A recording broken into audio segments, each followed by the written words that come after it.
आज एक ऐसी शख्सियत का जिक्र है जिसका नाम लेते ही निगाहों के सामने एक ऐसा लासानी हुस्न आता है जो हिंदुस्तान की मुश्तरका तहजीब का खासा है। बारे खुदाया, जुबां पे ये किसका नाम आया कि मेरे नुक्त ने बोसे मेरी जुबां के लिए। नुक्त थोड़ा मुश्किल शब्द है, किसका तो आसान। अब ये किसका कौन? अशफाक या राम प्रसाद बिस्मिल, जिनको अशफाक राम बुलाया करते थे। अशफाक और राम को अलग करना असंभव है। दोनों एक साथ शाहजहांपुर में रहे और एक साथ एक काम के लिए दोनों ने देश के लिए, हिंदुस्तान के लिए, भारतवर्ष के लिए अपने को शहीद कहलाया। एक बार अशफाक उल्लाह खां की तबीयत बहुत खराब हो गई थी, तो बेहोशी में वो राम राम कह रहे थे।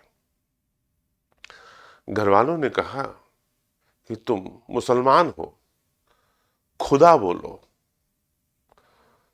लेकिन वो राम कहते रहे। वहीं पर एक और क्रांतिकारी मित्र थे, उन्होंने जाके बताया बिस्मिल को कि अशफाक राम राम कह रहे हैं। बिस्मिल समझ गए और तुरंत आए घर पर। यूं तो उनका जन्म 22 अक्टूबर 1900 को शाहजहांपुर में हुआ था। उनके फादर एक बड़े जमींदार थे जो पठान थे, शफीक उल्लाह खान साहब, जो खाइबर ट्राइब से आए हुए थे, अफगानिस्तान से हिंदुस्तान में आके बसे थे। और उनकी माँ मजहरुन निसा, ये भी एक बड़े खानदान से बिलोंग करती थी, जिसमें कई लोग पढ़े लिखे थे। तमाम डिप्टी कलेक्टर, जजेस सब यहाँ के थे इनके घर में। और कुछ ऐसा हुआ कि 1857 में इनके अशफाक उल्लाह खां के ननिहाल वालों ने ब्रिटिशर्स का साथ दिया था। इस बात पे लोगों ने नाराजगी में वो कोठी जला दी थी जहां लोग रहते थे। आज भी शाहजहांपुर में वो बिल्डिंग जली कोठी के नाम से जानी जाती है और गद्दार का उनके ऊपर चस्पा चिपका दिया गया था। अशफाक के पास अपने पूरे खानदान का नाम भी ठीक करना था और बहुत सारी जिम्मेदारियां थी। पढ़ने में अशफाक का बहुत मन लगता नहीं था, लेकिन शायर अच्छे थे और हसरत नाम से वो शायरी लिखा करते थे। थोड़ा बड़े हुए तो वो एबी रिच स्कूल में पढ़ने गए। वहां पे रॉफस चरण प्रिंसिपल थे। तो एक बार रॉफस चरण साहब ने, जब पुलिस ढूंढने आई हुई थी, इन्होंने प्रिंसिपल साहब ने इन लोगों को वहां से भागने में मदद भी करी थी। आज भी शाहजहांपुर में एक रोड का नाम रॉफस चरण के नाम पर है। जब आप राम प्रसाद बिस्मिल के घर से कभी अशफाक के मोहल्ले में जाएं तो उनकी दोस्ती की खुशबू आपको महसूस हो जाएगी। अमान जय मोहल्ला था, जो बाद में अब अशफाक नगर नाम से जाना जाता है। 1857 से कहानी शुरू होती है, जब फैजाबाद के मौलवी अहमदुल्ला शाह को वहीं पर फांसी हुई थी। फैजाबाद के थे, शाहजहांपुर में फांसी हुई। फिर शाहजहांपुर का वो जवान जिसने हिंदुस्तान की को एक नया रूप दिया, उसने फांसी का तख्ता फैजाबाद के चुना। राम प्रसाद बिस्मिल जो लीडर थे वो इनसे उम्र में थोड़ा सा बड़े थे। अशफाक उल्लाह खां बचपन से वीरों की कहानियां सुनते थे अपनी मां से। उनकी मां काफी पढ़ी लिखी थी, तो इनके मन में भी इसी तरीके के विचार आया करते थे। बाकी शायरी करते थे, आसमान में उड़ने की, सूरज को छूने की उनकी तमन्ना थी। राम प्रसाद बिस्मिल से मिलने के उनका नाम मैनपुरी केस में आ चुका था। बाद में सबको माफी हो गई तो राम प्रसाद बिस्मिल वापस शाहजहांपुर आए। अशफाक उल्लाह खां उनसे मिलने गए, उनको बताया कि वो उनके बड़े भाई रियासतुल्लाह खां के साथ पढ़े हुए हैं। बिस्मिल को याद तो आ गया रियासतुल्लाह का। उन्होंने कहा हाँ का बताओ। उन्होंने कहा मैं आप लोग के साथ ज्वाइन करना चाहता हूं। बिस्मिल ने मना कर दिया कि नहीं, इतना आसान नहीं होता था क्रांतिकारियों का ग्रुप ज्वाइन कर लेना। सब लोग ज्वाइन करना चाहते थे, बहुत चुन कर लोगों को लिया जाता था। और खैर एक बार मना हो गया, लेकिन अशफाक भी जिद्दी थे। वो दोबारा पहुंचे उनके पास और खन्नौत नदी के किनारे एक मीटिंग हो रही थी रिपब्लिकन्स की, वहां पर। अच्छा एक बात और बता दें, बिस्मिल भी बड़े शायर,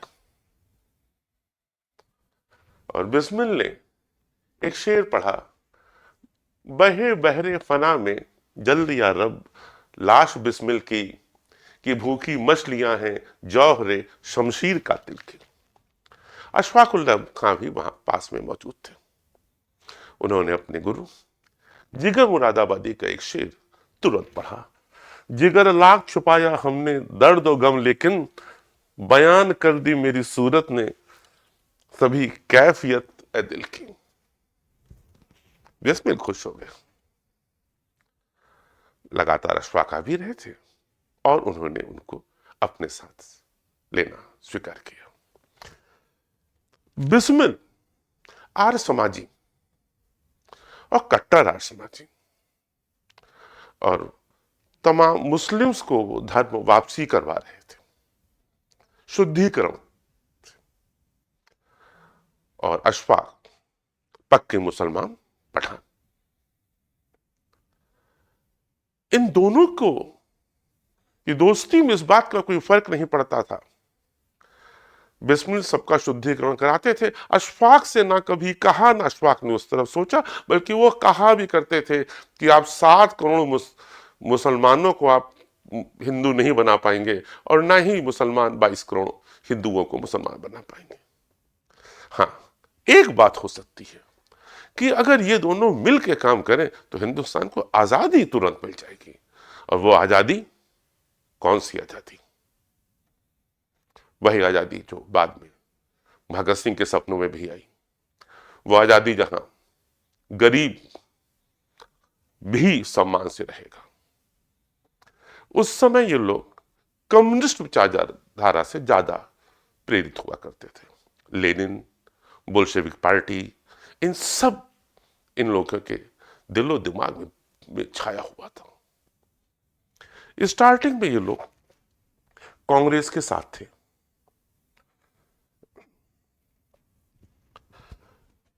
कांग्रेस के मेंबर भी थे। और एक बार तो जब लाला लाजपत राय साहब, सॉरी बाल गंगाधर तिलक जब लखनऊ आए थे, तो ये था कि इनको, जो कांग्रेस के वहां के लोग मौजूद थे और कांग्रेस के अध्यक्ष भी वहीं पे थे, उन्होंने कहा कि बाल गंगाधर तिलक को हम लोग साधारण तरीके से ले आएंगे बंद कार में।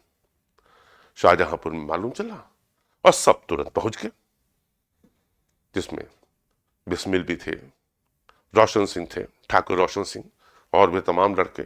वहां पे से भी सब लड़के तब तैयार हो गए। उन्होंने कहा नहीं, और तिलक के लिए एक अलग से बग्घी का इंतजाम हुआ, और उस बग्घी को लड़कों ने खुद खींचा और जहां तक जाना तो वहां तक लेके गए। और ये था कि शांति से चले जाएंगे, वो नहीं हुआ और पूरे लखनऊ में हलचल हो गई।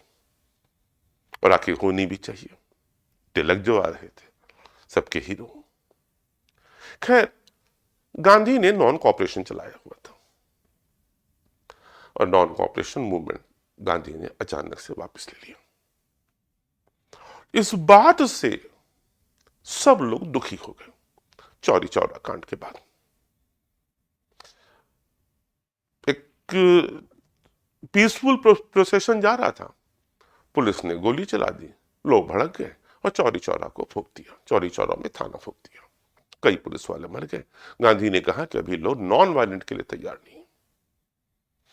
वापस तो ले लिया, लेकिन वो लड़के जिन्होंने स्कूल छोड़ा था, वो लोग जिन्होंने नौकरी छोड़ी थी, और एक उम्मीद थी कि अब तो हिंदुस्तान आजाद हो जाएगा। 1908 में लिखी हुई बुक गांधी की हिंद स्वराज कि मुझे साल भर का समय दो, हिंदुस्तान को मैं आजाद करा दूंगा। नॉन कॉपरेशन मूवमेंट में मुस्लिम भी साथ थे, हिंदू भी साथ थे, हिंदू महासभा भी साथ थे, सब लोग साथ में थे। और अचानक से वापस लेने पे लोगों के अंदर लोग बहुत नाराज थे। सारी एक्टिविटीज खत्म हो गई। उस टाइम पर बिस्मिल की एक कविता जो बचपन में, हम लोग के बचपन में बहुत ज्यादा थी और आप लोगों ने भी सुनी ही होगी, क्योंकि वो तो ऐसा हो ही नहीं सकता कि आप हिंदुस्तान में हो और आपने कविता ना सुनी। सरफरोशी की तमन्ना अब हमारे दिल में है, देखना है जोर कितना बाजुए कातिल में है। करता नहीं क्यों दूसरा कोई बातचीत, देखता हूं जिसे वो चुप तेरी महफिल में है। रहबर राहे मोहब्बत रह न जाना राह में, लज्जते ए सहरा नवर्दी दूर ये मंजिल में है। यूं खड़ा मौक तल में कातिल कह रहा है बार बार, क्या तमन्नाए शहादत भी किसी के दिल में है। ए शहीदों मुल्क मिल्लत मैं तेरे ऊपर निसार, अब तेरी हिम्मत का चर्चा गैर की महफिल में है। वक्त आने दे बता देंगे तुझे ये आसमां, हम अभी से क्या बताएं क्या हमारे दिल में। खींच कर लाई है सबको कत्ल होने की उम्मीद, आशिकों का जमघट आज कूच हुए कातिल में है। और सरफरोशी की तमन्ना अब हमारे दिल में है, देखना है जोर कितना बाज हुए कातिल में।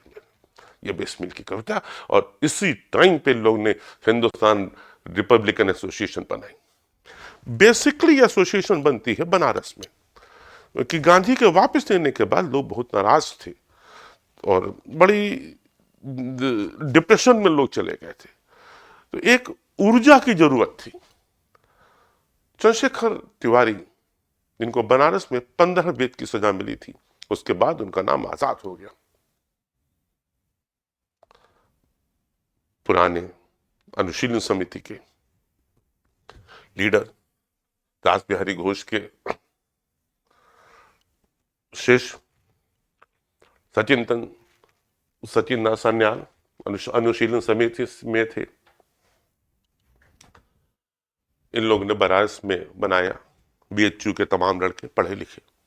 उस समय पढ़ना लिखना बहुत बड़ी बात हुआ करती थी। राजेंद्र लाहिड़ी वहां पे एमए कर रहे थे और चंद्रशेखर तिवारी एक हॉस्टल में रहा करते थे, चंद्रशेखर आजाद जिनको हम लोग जानते हैं। वहीं पे राजकुमार खत्री को भी इन्होंने हिंदुस्तान रिपब्लिकन एसोसिएशन का मेंबर बनाया। और बन तो गया ये, और इन्होंने कहा कि हम लोग आजादी और हम लोग रिवॉल्वर से लेंगे। ये बात ब्रिटिशर्स को एकदम समझ के बाहर थी, क्योंकि ये उन्हीं को मारा जाना था, उन्हीं के ऊपर काम होना था। उनको समझ में आ गया कि ये लड़के अगर जाग गए तो देश को बदलने में टाइम नहीं लगेगा। किसी भी देश में जब भी क्रांति होगी युवा ही करेंगे। और युवक उस समय थे, और इन लोगों ने एक इतना बड़ा काम किया कि सोए हुए भारत में एक नई ऊर्जा आ गई, पूरे नौजवानों को जगाया। काकोरी कांड के नाम से वो घटना जानी जाती है। और कांड तो ये ब्रिटिशर्स किया करते थे। जलियांवाला बाग कांड था, ये तो एक्शन था, Kakori action, Kakori train action. और उसके पहले 2 एक्शन और हुए थे पीलीभीत में। बिजपुरी और बमरौली 2 गांव थे, वहां पे जाके इन्होंने साहूकारों को लूटा था। साहूकार भी एक ब्रिटिश एजेंट टाइप की चीज हुआ करते थे, जो लोगों से लगान लेते थे और मनमानापन किया करते थे, उनको लूटा गया। और एक प्रतापगढ़ में द्वारकापुर, यहां पर भी एक एक्शन हुआ था। लेकिन हुआ कैसा, हम लोग जो लूट रहे हैं, हम लोग अपने ही लोगों को लूट रहे हैं। साहूकार जैसे भी हैं, दुष्ट हैं, बेकार हैं, लेकिन हैं तो इंडियन ना। इंडियंस को नहीं लूटते, सीधे अब हम लोग अटैक करेंगे ब्रिटिश गवर्नमेंट पे। अशफाक ने मना किया कि भाई अभी हम लोग तैयार नहीं है इस स्थितियों के लिए। लेकिन उस पूरे 10 लोग की टीम में बाकी सब लोग तैयार थे, तो अशफाक भी तैयार हो कि जब सब तैयार है तो हम भी तैयार हैं। बड़ा गुप्त रूप में काम किया जाता था। जिन लोगों को एक्शन में पार्टिसिपेट करना होता था, सिर्फ वही लोग वहां पे पहुंचते थे, और बाकी लोग ना तो जानने की कोशिश करते थे और ना ही उनको बताया जाता था। अशफाकुल्लाह खान राम प्रसाद बिस्मिल के साथ थे, पहुंचे वहां पर, और कौन कौन सा हथियार लेगा, कौन क्या काम करेगा, ये सारी बातें बिस्मिल खुद तय करते थे। होल सोल लीडर थे, जो बोल दिया सो फाइनल, कोई उनसे बहस नहीं करता था। सिर्फ अशफाक ही थोड़ा बहुत बोल सकते थे, मानते बहुत अशफाक तो बाद में स्थितियां ये हो गई थी कि वो मंदिर में जाके नमाज पढ़ा है उन्होंने, आर्य समाज मंदिर में। बिस्मिल उसको अपना घर कहते थे, और आर प्रसाद और बिस्मिल अशफाक के यहां कुछ खास चीज खाने के लिए जाया करते थे, और दोनों लोग अपनी अपनी कम्युनिटी में गाली खाते थे कि यहां के मुसलमान कहते थे तुम वहां कहां जा रहे हो, और हिंदू कहते थे राम प्रसाद बिस्मिल से कि तुम वहां कहां जा रहे हो।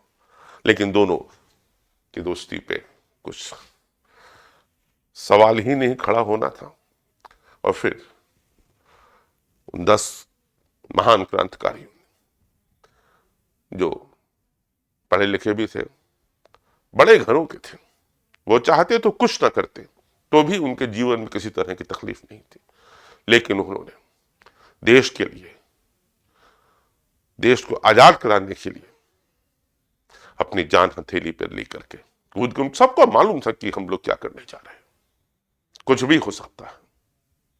और हुआ कि साहब अब हम लोग सीधे ट्रेन लूटेंगे, ट्रेन का खजाना लूटेंगे। राम प्रसाद बिस्मिल इसके लिए पूरी स्टडी पहले कर चुके थे। 8 डाउन सहारनपुर लखनऊ पैसेंजर चला करती थी। बिस्मिल साधारण यात्री बनकर के उसमें सफर की। वहां पे इनको मालूम चला कि हर स्टेशन पे स्टेशन मास्टर आता है, और गार्ड के डिब्बे में एक बॉक्स रखा रहता है, वहां पे वो एक थैला डालता है और उसकी रिसिप्ट ले लेता है। वो बेसिकली स्टेशन पे उस दिन की हुई इनकम होती थी, जो रात में लखनऊ पहुंच जाती थी। ये पूरा बिस्मिल स्टडी कर चुके थे। उन्होंने कहा कि हम लोग लखनऊ से ठीक पहले काकोरी के पास, वहां से लगभग 15 किलोमीटर पहले हम लोग वहां पे लूटेंगे। और पूरा तय हो गया कौन क्या करेगा, हर एक का काम डिसाइडेड था, और अपने कौन कौन सा हथियार लेगा, किसके पास क्या रहेगा, हथौड़ा, घन, सारी चीजें वेल प्लान लेकर के गए लोग। राजेंद्र लाहिड़ी ने जंजीर खींची, अशफाक ड्राइवर के डिब्बे में गए, और गार्ड वाले डिब्बे में बिस्मिल, जिसमें खजाना था, वहां पे बिस्मिल गए, वहां से खजाना निकाला गया। अब यह था कि वो बड़े बड़े लोहे रेलवे के, आप जानते हैं जो ताले होते हैं, भारी भरकम ताले, उसको तोड़े कैसे। बड़ी कोशिश लोग कर रहे थे, नहीं तोड़ा हो गया। फिर फाइनली हुआ कि हाँ अशफाक को दिया जाए काम, तो अशफाक को दिया। अशफाक ने 2 बार में वो ताला तोड़ दिया। अरे पठान आदमी था, ताकतवर पठान, 2 बार में तोड़ दिया। हाँ, एक घटना और घट गई उसी समय। उन्होंने जब तोड़ने गए तो उनके हाथ में माउजर थी, जर्मन माउजर। वो सब पूरा इंतजाम किया गया था। इनके फादर पुलिस में थे, अशफाक उल्लाह खान साहब के, तो इनका निशाना भी अच्छा था। निशाने पे एक बात याद है कि 2 लोग को निशाना उस समय पूरे क्रांतिकारियों में सबसे अच्छा माना जाता था। एक चंद्रशेखर आजाद और दूसरे राजगुरु। सैंडर्स को पहली गोली राजगुरु ने मारी थी और एक गोली में मार दिया था। भगत सिंह ने उसके बाद मारा है, खुन्नस निकाली कि लाला लाजपत राय को तुमने मारा। और वहां पर इन्होंने वो जब तोड़ने गए, जब तोड़ने चले, तो उन्होंने वो जो माउजर थी, जर्मन माउजर, जिसका अंजाम इन्होंने किया, तब वो उठा करके उन्होंने दे दिया मनमोहन गुप्ता को उनकी। और वो देखने लगे। उसी समय एक वकील साहब थे, वो अपनी वाइफ से मिलने के लिए वो उधर जाने लगे, लेडीज कोच की तरफ बढ़े, तो उनको गोली लग गई और उनकी डेथ हो गई। वो अनइंटेंशनल था, मैंने गुप्ता ने मारा नहीं था, बस ऐसे ही चला दिया था, देखें क्या होता है। उस समय रिवॉल्वर जल्दी मिलती नहीं थी, वो भी जर्मन माउजर अशफाक के पास थे, अशफाक ने दे दिया था। बाद में अशफाक के ऊपर जब मुकदमा चला, जिसके बारे में हम थोड़ी देर में बात करेंगे हम लोग, तो ये इल्जाम लगा था कि अशफाक ने किसी को मारा भी, 302 का चार्ज लगा था। तो अशफाक लास्ट तक कहते रहे मैंने किसी की जान नहीं ली और जो किया है उसके लिए मुझे कोई शर्मिंदगी नहीं, ठीक है, एकदम है, फांसी तो हम जा ही रहे, लेकिन मैंने किसी को मारा नहीं। जर्मन माउजर थी और 4600 रुपए लूटे गए कुल, जो उस समय था। बहुत ज्यादा अमाउंट नहीं था, लेकिन वो सिंबल था, चैलेंज था। ब्रिटिश गवर्नमेंट हिल गई और उस 4600 रुपए में बिस्मिल ने 1000 रुपए, एक नौजवान सभा थी, उसको दे दिया। उन्होंने कहा कि उन लोगों से हमने कहा हुआ था देंगे। और जो असलहे खरीदे गए थे, जो आर्म्स एम्युनिशन था, कुछ पैसा उसके लिए दिया गया। बिस्मिल किसको कितना दिया जाना है, कहां है, सब बिस्मिल करते थे, राम प्रसाद बिस्मिल का नाम। इंक्वायरी ऑफिसर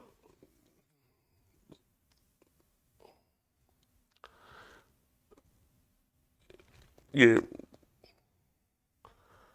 9 अगस्त 1925 को ये काम हुआ था और इंक्वायरी ऑफिसर था हटन। और वो जब पहुंचा, जब उसने वहां पे इंक्वायरी करने के लिए जब गए, इंक्वायरी ऑफिसर हटन थे, तो वहां पे जब वो पहुंचे तो उन्होंने देखा कि साहब इन्होंने पैसेंजर्स को तो कुछ बोला नहीं, तो इसका मतलब ये डकैती नहीं, ये कुछ और है। ये पैसेंजर्स पे को कुछ नहीं कहा गया और सबसे कहा गया कि लोग सिर्फ खजाना लेने आए, ऑर्गेनाइजेशन को जरूरत है।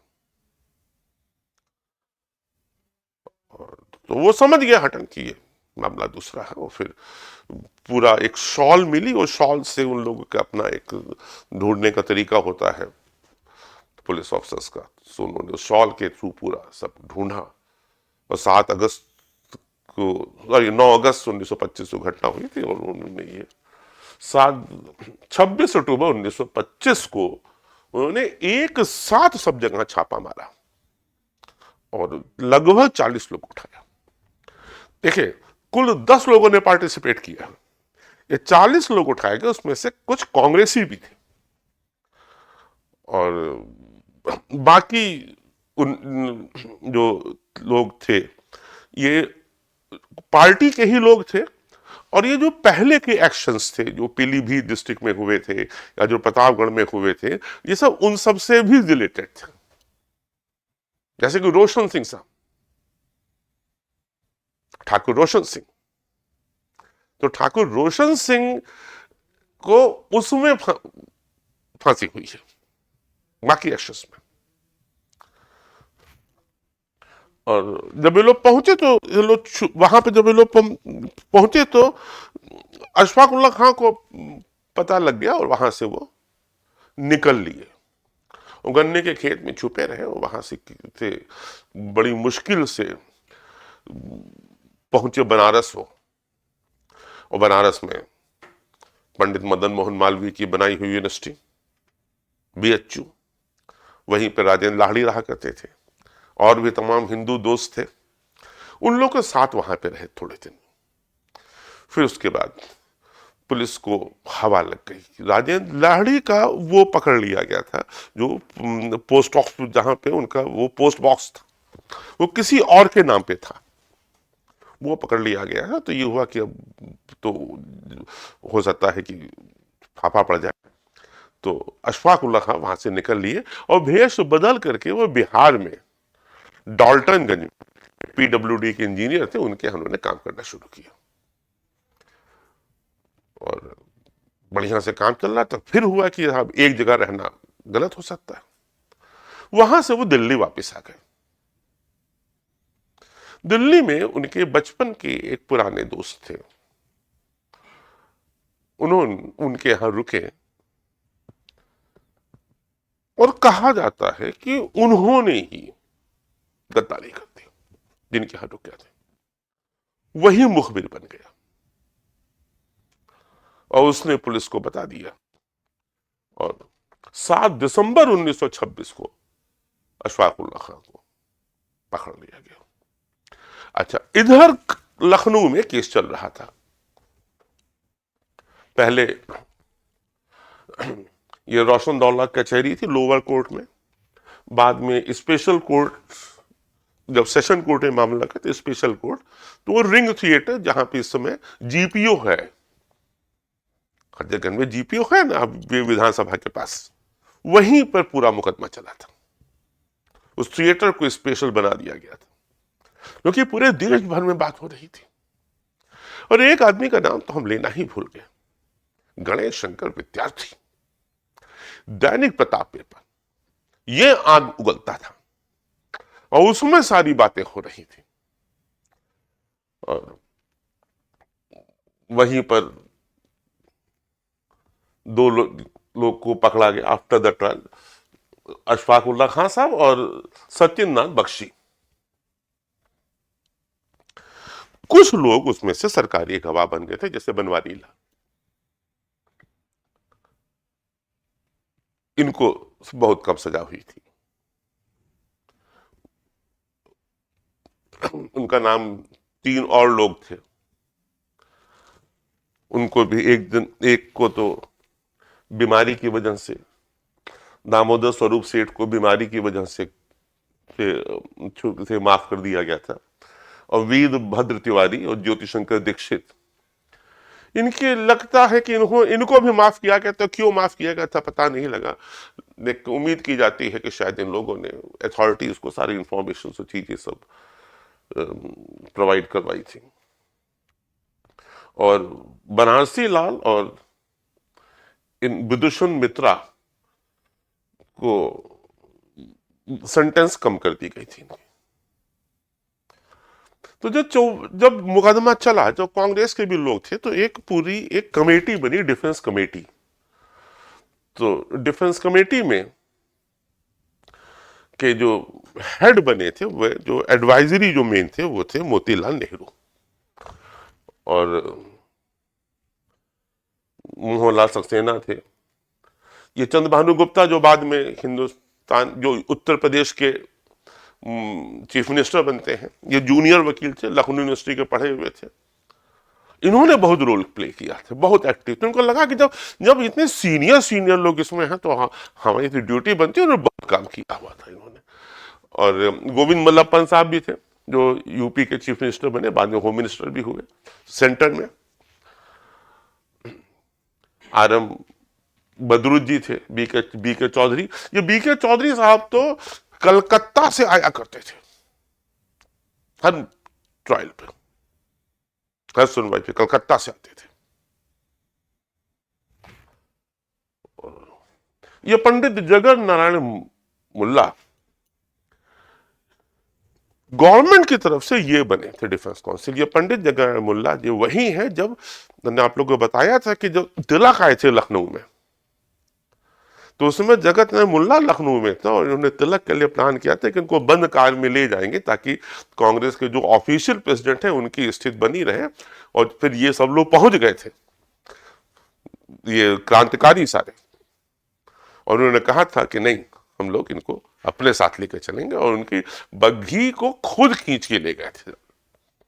रास्ते भर फूल मालाएं चीजें लोगों ने खुद अपनी तरफ से किया था।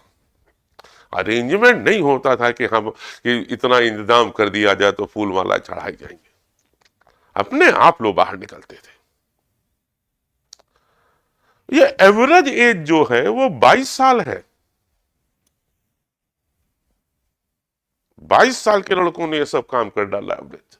सबसे बड़े रामप्रसाद बिस्मिल है। चंद्रशेखर आजाद 31 साल की उम्र में वे अपने को उन्होंने गोली मार लिया था अल्फ्रेड पार्क में। और पूरा मुकदमा लड़ा और ये लोग कांग्रेसियों को तो ये लोग बचा ले गए। तो लेकिन जो लोग एचआरए से रिलेटेड थे, हिंदुस्तान रिपब्लिकन एसोसिएशन से, इनमें से कोई नहीं बचा। लेकिन इसी ने हिंदुस्तान को दोबारा जागृत किया और पूरे हिंदुस्तान के सभी लड़के एचआरए को ज्वाइन करने में इंटरेस्टेड हुए। लेकिन एंट्री मिलती नहीं थी। भगत सिंह में बाद में भगत सिंह आए थे, तब उसका नाम फाइनली सोशलिस्ट पड़ा था। एक सपनों का भारत बनाना चाहते थे लोग उस समय, कि जिसमें सब इक्वलिटी रहेगी। कैपिटलिस्ट के अगेंस्ट हुआ करते थे लोग, किसान और नवाब एक साथ बैठेंगे। अशफाक उल्लाह खान की तो बड़ी मर्जी थी। फाइनल वर्डिक्ट हुई और 4 लोग को डेथ सेंटेंस मिली थी। अशफाक उल्लाह खान साहब को डेथ सेंटेंस जो है वो सप्लीमेंट्री केस में मिली थी, क्योंकि बाद में पकड़े गए थे, तो बाद में लाए गए थे। तो वो केस एक अलग चल रहा था, काकोरी केस। उसके साथ में दूसरा केस चला, काकोरी सप्लीमेंट्री केस। तो वहां पे जो 4 लोग को जो फांसी मिली थी, उसमें रामप्रसाद बिस्मिल, अशफाक उल्लाह खान, ठाकुर रोशन सिंह, ये तीनों शाहजहांपुर के। गजब दोस्ती थी इन सबके बीच में, एक रोटी में सब खा लेते थे, कोई आपस में कोई भेदभाव नहीं था। और चौथे राजेंद्र लाहिड़ी साहब, ये बहुत पढ़े लिखे आदमी थे उस समय में, करना बीएचयू में बहुत बड़ी बात हुआ करती थी। बाकी कुछ लोगों को आजीवन कारावास मिला, काला पानी। अंडमान निकोबार में पोर्ट ब्लेयर सेलुलर जेल, इसमें सत्यनारायण सान्याल जिन्होंने पूरा बनाया था, सत्यनारायण बख्शी, गोविंद चरण कार, जोगेश चंद्र चटर्जी एंड मुकुंदी लाल, और मनमन नाथ गुप्ता जिनके हाथ से रिवॉल्वर चली थी, इनको 14 साल की सजा मिली थी। और इन लोग को 10-10 साल की सजा मिली। रामकृष्ण खत्री को, सुरेश चंद्रा को, विष्णु शरण को, राजकुमार सिन्हा को 5 साल का, भूपेंद्र नाथ सन्याल, प्रेम कृष्ण खन्ना, बनवारी लाल जो सरकारी गवाह बन गए थे, और राम दुलारे त्रिवेदी, इन लोगों को 5-5 साल की सजा मिली। 22 साल के थे ये।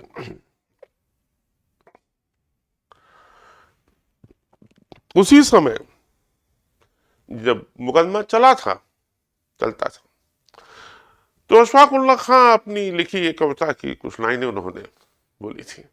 जब हुआ कि साहब आप लोगों ने डकैती डाली, उन्होंने कहा डकैती हमने नहीं डाली, डकैती ब्रिटिशर्स ने पूरे हिंदुस्तान पे डाली। कहां गया मेरा कोहनूर? वो एक कविता क्या, एक गजल है इनकी, सुनाए गम की, नहीं ये नहीं है। उन्होंने कहा था, हाँ ये तो उस टाइम की बात है जब ये हिंदू मुस्लिम राइट शुरू हुए पहली बार, उसके पहले हिंदू मुस्लिम राइट नहीं हुआ करते थे। तो शफाकुल्लाह खान, ये लोग तो देशभक्त थे, इनका दिल टूट गया कि हिंदू मुस्लिम क्या शुरू हो गया, आपस में क्यों लड़ रहे हो। और बड़े दुखी मन से उन्होंने कविता लिखी थी, सुनाए गम की किसे कहानी, हमें तो अपने सता रहे हैं। हमेशा सुबह शाम दिल पर सितम के खंजर चला रहे हैं।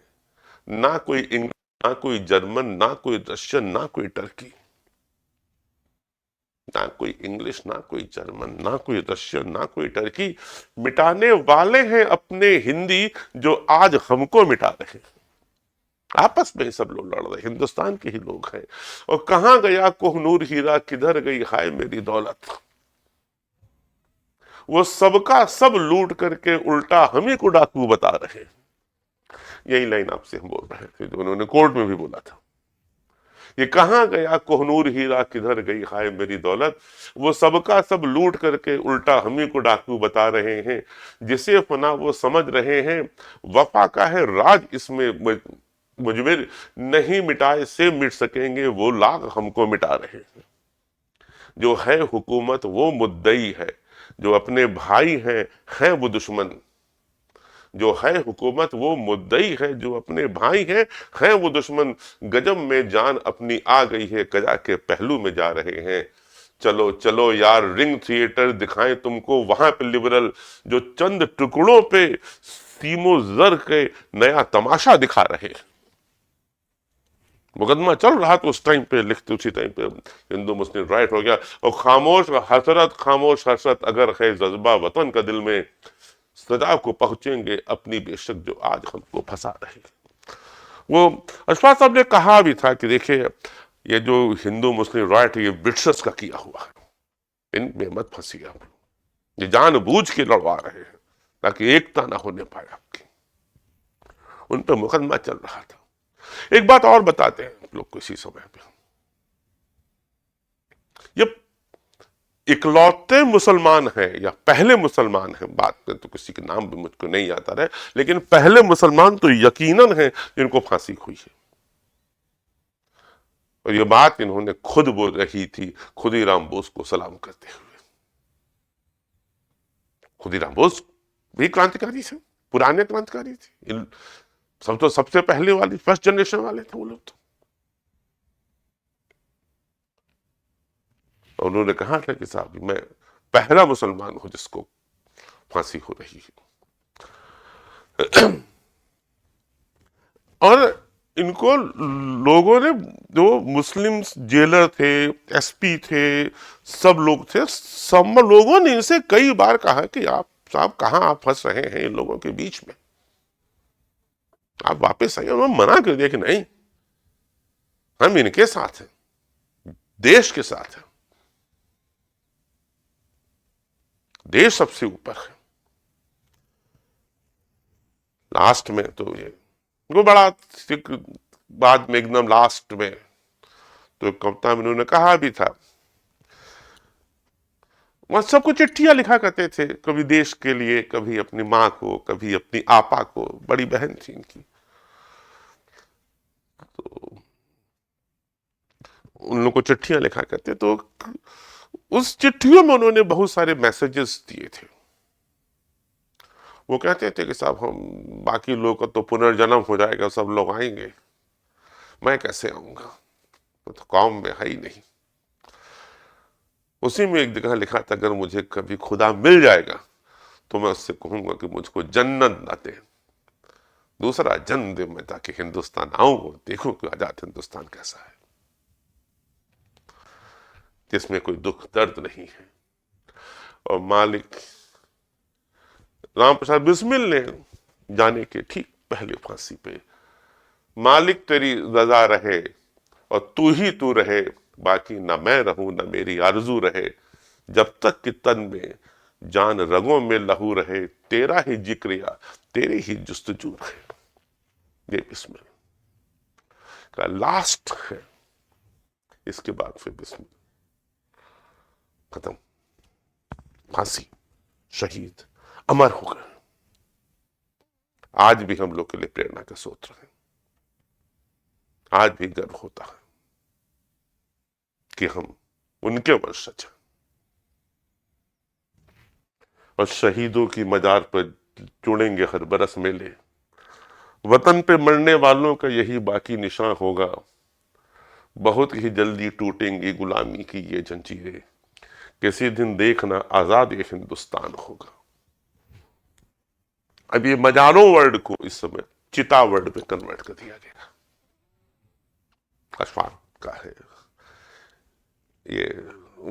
हम ये जब डिसाइड किया कि ये वाला बनाएंगे, हम अशफाक के ऊपर बनाएंगे ध्यान से, तो वहीं पे ये लिखा हुआ है जहां पे इनको फांसी हुई थी जेल में। हम जेल की ही ये फोटो है कि बहुत ही जल्द टूटेगी गुलामी की जंजीरें, किसी दिन देखना ये आजाद हिंदुस्तान होगा।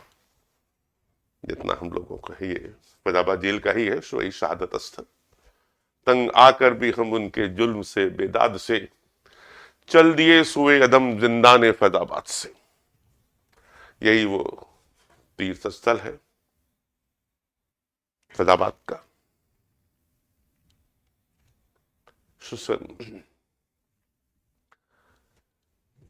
ऐ मातृभूमि तेरी सेवा किया करूंगा, फांसी मुझे मिले या हो जन्म कैद मेरी, बेड़ी बजा बजा कर तेरा भजन करूंगा। मौत एक रोज जब आनी है तो डरना क्या है, हम सदा खेल ही समझा कि ये मरना क्या है। तन्हाई गुर्बत से मायूस ना हो हसरत, कब तक खबर लेंगे याराने वतन तेरी। मर मिटा आप पे कौन, आपने यह भी न सुना, आपकी जान से तुझी आपसे शिकवा है मुझे। जूने ने मोहब्बत वतन का मजा, शबाब में है लहू में फिरी है, खानी रहे न रहे। 19 दिसंबर 1927 फैजाबाद में अशफाक उल्लाह खान, गोरखपुर में राम प्रसाद बिस्मिल, गोंडा में राजेंद्र लहड़ी, और इलाहाबाद में उसमें मलाका जेल हुआ करती थी, नैनी जेल नहीं थी। वहां पे रोशन सिंह, ठाकुर रोशन सिंह, ये तीनों लोग शाहजहांपुर के साथ खेले पड़े, साथ गए भी।